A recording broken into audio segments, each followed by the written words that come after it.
ان یصلحا بینہما کہ وہ دونوں آپس میں صلح کر لیں. صلح والصلح خیر اور صلح بہت ہی اچھی چیز ہے. وَأُحْضِرَتِ الْأَنفُسُ الشُّحَّ اور نفسوں کے اندر ہرس بخل خود غرضی یہ شامل ہے. وَإِن تُحْسِنُوا اگر تم نیکی کرو وَتَتَّقُوا اور ڈرتے رہو فَإِنَّ اللَّهَ بے شک اللہ رب العزت کان بما تعملون خبیرا تم جو بھی عمل کرتے ہو خبر رکھنے والے ہیں جاننے والے ہیں. وَلَن تَسْتَطِيعُوا اور ہرگز تم طاقت نہیں رکھتے ان تعدلوا یہ کہ تم عدل کرو بین النساء عورتوں کے درمیان. وَلَوْ حَرَصْتُمْ اگر تم چاہو بھی فَلَا تَمِيلُوا كُلَّ الْمَيْلِ اور نہ جھک جاؤ ایک کی طرف پوری طرح جھک جانا. فَتَذَرُوهَا كَالْمُعَلَّقَةِ کہ دوسری کو چھوڑ دو لٹکی ہوئی کی طرح. وَإِن تُصْلِحُوا اگر تم صلح کر لو وَتَتَّقُوا اور اللہ رب العزت ڈرتے رہو فَإِنَّ اللَّهَ كَانَ غَفُورًا رَحِيمًا بے شک اللہ رب العزت بخشنے والے رحم کرنے والے ہیں. اس آیت کے اندر اللہ رب العزت نے میاں بیوی کو آپس میں اتفاق و اتحاد کے ساتھ رہنے کی درس دیا ہے تلقین کی ہے اور فرمایا کہ اگر عورت کو خوف ہے اس بات کا کہ اس کا شوہر بد مزاج ہے یا اسے گال گلوچ کرتا ہے یا اسے مارتا پیٹتا ہے یا اس کے علاوہ کسی اور کی عورت کی طرف مائل ہے اور اس کی طرف توجہ نہیں کر رہا تو فرمایا بجائے اس کے کہ آپس کے اندر لڑائی جھگڑا ہو اور آپس کے اندر طلاق تک نوبت پہنچ جائے فرمایا ان دونوں کو چاہیے کہ آپس کے اندر صلح کر لیں. آپس کے اندر فلا جناح علیہما ان دونوں پر کوئی حرج نہیں ہے. ان یصلحا بینہما صلحا کہ وہ دونوں آپس کے اندر صلح کر لیں. عورت اپنے کچھ حقوق سے دستبردار ہو جائے کہ یہ حقوق میں اسے چھوڑ دیتی ہوں اور کچھ مرض سے کہے کہ یہ کام آپ نے کرنے ہیں تو فرمایا اس طرح لینے دینے سے آپس کے اندر صلح ہو جائے گی. کچھ حقوق عورت چھوڑ دے کچھ فرق کرنے کے لیے تیار ہو جائے تاکہ لڑائی جھگڑا آگے نہ بڑھے دو خاندانوں کا آپس کے اندر توڑ نہ ہو بلکہ جوڑ ہی رہے. وَالصُّلْحُ خَيْرٌ فرمایا صلح بہت ہی اچھی چیز ہے. قرآن پاک نے عمومی ضابطہ بیان فرما دیا کہ جو بھی کام ہو جس کے اندر لڑ جھگڑا ہو اختلاف ہو اس سے فرمایا بہتر ہے کہ آپ صلح کر لو. آپس کے اندر کوئی اوپر نیچے کر کے صلح یہ فرمایا سب سے بہتر چیز ہے. لیکن فرمایا جب ضد کے اوپر آ جائے ایک انسان عناد کے اوپر آ جائے پھر صلح نہیں ہوتی. حکما فرماتے ہیں کہ مردوں کی بنسبت عورتوں کے اندر ضد زیادہ ہوتی ہے. عورت اگر کسی چیز پر ضد پہ آ جائے تو وہ مانتی نہیں ہے اور فرمایا جب مانتی نہیں ہے تو پھر خرابی پیدا ہوتی ہے. وہ کہتی ہے میں نے یہی چیز لینی ہے. اب مرد کے پاس اتنی طاقت نہیں ہے یا وہ بھی لینے کے لیے دینے کے لیے تیار نہیں ہے تو فرمایا جب یہ دونوں ضد کے اوپر آ جائیں گے تو فرمایا پھر لڑائی جھگڑا بڑھے گا اور دونوں کے اندر طلاق تک نوبت پہنچ جائے گی. فرمایا اس سے بہتر یہی ہے کہ آپس کے اندر صلح کر لیں اپنا حق تھوڑا تھوڑا چھوڑ کر تاکہ بات آگے نہ بڑھے. وَأُحْضِرَتِ الْأَنفُسُ الشُّحَّ فرمایا نفسوں کے اندر انسان کی فطرت کے اندر خود غرضی بخل ہرس یہ چیزیں داخل کر دی گئی ہیں اور فرمایا جس کی وجہ سے ایک عورت چاہتی ہے اس کے خاوند کی پوری محبت اس کی طرف ہو ازواجی تعلقات اسی کے ساتھ قائم ہو اور اسی طرح مالی معاملات وہ سارے کے سارے اسی کے پاس آئیں وہ سب کچھ کرنے والی وہی ہو کوئی اور اس کے اندر شامل نہ ہو. اور فرمایا جب وہ اس طرح کرتی ہے لیکن وہ ہے بد اخلاق اور بد صورت ہے اور اس کا اخلاق بھی اچھا نہیں ہے یا عورت یا مرد کا دل کسی اور عورت کی طرف مائل ہے. اب فرمایا ایک مرد کا دل کسی اور عورت کی طرف مائل ہے اس کی بیوی بد اخلاق ہے اور اسی طرح بد صورت بھی ہے صورت بھی اچھی نہیں ہے. فرمایا وہ مرد اسے گھر میں رکھنے کے لیے تیار نہیں ہے لیکن فرمایا وہ عورت ان سے سب کچھ چاہتی ہے. فرمایا اگر وہ عورت اپنے حق کو نہیں چھوڑے گی اور اپنے حق سے دستبردار نہیں ہوگی تو فرمایا ان کا آپس کے اندر معاملہ آگے چل نہیں سکے گا. تو اس لیے فرمایا انہیں چاہیے کہ اپنے کچھ نہ کچھ حق کو چھوڑ دیں اور چھوڑنے کے ساتھ جب حق کو چھوڑیں گے تو یہ اختلاف جو ہے آگے بڑھنے سے بچ جائے گا. اگر فرمایا وَإِن تُحْسِنُوا اگر تم نیکی کرو. اب مرد کو پتہ ہے کہ بیوی اچھی نہیں بیوی بد اخلاق ہے بیوی بد صورت ہے اور اسی طرح یا کسی اور کی طرف اس کا دل مائل ہے. اب دل جو ہے یہ انسان کے اختیار کے اندر نہیں ہوتا اور میں دل کسی اور کی طرف مائل ہے. فرمایا ان سب چیز کچھ ہونے کے باوجود پھر بھی وہ مرد اپنی بیوی کے ساتھ اچھا سلوک کرتا ہے اس کے ساتھ نیکی کرتا ہے کہ چلو یہ میری بیوی ہے وَتَتَّقُوا اور فرمایا اللہ رب سے ڈرتا ہے. فَإِنَّ اللَّهَ كَانَ بِمَا تَعْمَلُونَ خَبِيرًا فرمایا اللہ رب العزت تم جو بھی عمل کر رہے ہو وہ دیکھنے والے ہیں خبر رکھنے والے ہیں. فرمایا پھر اللہ رب العزت اس کے بدلے میں آپ سے بہتر بدلہ عطا فرمائیں گے. اب اللہ تو دیکھ رہے ہیں نا اور عورت کو معلوم ہے کہ میں اس کے ساتھ کیا کر رہی ہوں لیکن میرا شوہر میرے ساتھ کیا کر رہا ہے. فرمایا پھر اللہ رب العزت کا بدلہ دنیا کے اندر بھی دے دیں گے کہ آپ کو نیک صالح اولاد عطا فرما دیں جو آپ کی فرما فرما برداری کرنے والی ہو، دنیا اور آخرت میں آپ کا نام روشن کرنے والی ہو، اور فرمایا آخرت میں آپ کی نجات کا ذریعہ بن جائے. اور یہ بھی ہو سکتا ہے کہ اس کے بدلے میں آپ کو ان سب باتوں کو برداشت کرنے کے بدلے میں اللہ رب العزت جنت عطا فرما دے. وَلَن تَسْتَطِيعُوا فرمایا ہرگز تم طاقت نہیں رکھتے. اللہ رب العزت نے مرد کو 4 شادیوں کی اجازت دی ہے. اب مرد کو اللہ رب نے یہ آپشن رکھا ہے کہ وہ 4 شادیاں کر سکتا ہے، لیکن اللہ رب نے یہ بھی فرمایا کہ اگر تم عدل نہیں کر سکتے تو پھر امکانت واحد پھر ایک کے ساتھ ہی نکاح کرو. ہاں اگر تم عدل کر سکتے ہو تو پھر آپ کو اجازت ہے آپ 4 کے ساتھ شادی کر سکتے ہو. تو اس آیت کے اندر اللہ بشارت وَلَن تَسْتَطِيعُوا ہرگز تم طاقت نہیں رکھتے ان تعدلوا یہ کہ تم عدل کرو بین النساء عورتوں کے درمیان ولو حرصتم اگر تم چاہو بھی.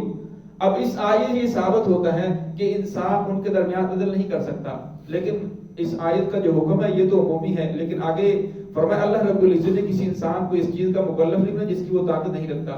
رسول اللہ صلی اللہ علیہ وسلم کی بیک وقت 9 بیویاں اور 2 لونیاں تھیں، اور اللہ رب العزت نے آپ کے اوپر باری کا جو مقرر کرنا یہ لازم نہیں کیا تھا، لیکن پھر بھی رسول اللہ صلی اللہ علیہ وسلم نے ساری زندگی عدل کے ساتھ کام لیا اور ان کے ساتھ باری مقرر کی. 24 گھنٹے ایک کے لیے، پھر 24 گھنٹے دوسری کے لیے، پھر 24 گھنٹے تیسری کے لیے، کہ اتنا وقت اس کے پاس گزارنا ہے. پھر آخر میں آپ صلی اللہ علیہ وسلم یہ دعا کرتے تھے کہ الہ العالمین جو میرے اختیار میں تھا میں نے عدل کیا جو میرے اختیار میں تھا، لیکن جو تیرے اختیار کے اندر ہے میرے اختیار کے اندر نہیں ہے اس کے بارے میں اگر مجھ سے عدل نہ ہو سکے تو لہٰذا مجھے معاف کر دینا، میری پکڑ نہ کرنا، مجھے ملامت نہ کرنا. اصل فرمایا کہ عائشہ کی محبت میرے دل کے اندر زیادہ ہے. اب دل تو کسی کے اختیار کے اندر نہیں، دل تو اللہ رب العزت کے اختیار کے اندر ہے، دل انسان کے اختیار کے اندر نہیں ہے. تو اس لیے فرمایا کہ اللہ رب العزت نے آپ کو انسان کو ایسی چیز کا مکلف نہیں بنایا، لا یکلف اللہ نفسا الا وسعها، کہ جس کی انسان طاقت نہیں رکھتا، انسان کے اوپر ایسا بوجھ نہیں ڈالا جسے وہ برداشت نہیں کر سکتا.